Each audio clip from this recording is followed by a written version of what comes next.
Tayo ng chicken feet. Ayan, ang sarap. Tinanggalan ko na ng kuko. Ay, lagi hindi ko. Ayan, yung isa hindi pala naputol. Ay, naputol pala. Ayan, adobo. Kaso lang yung tuyo ko ay hindi masyadong itim. Ibang klase yung tuyo ko dito eh. Ayan, ang sarap. Medyo spicy. Luto na ang aking adobo. Kain na tayo. At syempre, ang dami nating kanin.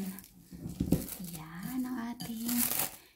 Yung asawa ko ayaw tumabi sa akin kumain kasi ayaw niyang makita yung paa ng manok. Kaya ako lang dito sa mesa kumakain. Ayaw niya. Ayan, ang sarap pa naman nito, diba? Marami naman tayong mga Pinoy na gusto nito. Pati yung mga Thailand. Gustong gusto din nito. Mga Chinese, diba? Pero ang asawa ko ayaw talaga makita na kumakain ako dito. Lumalayo siya sa akin pag kumakain ako. Ayan, laman lang tayo.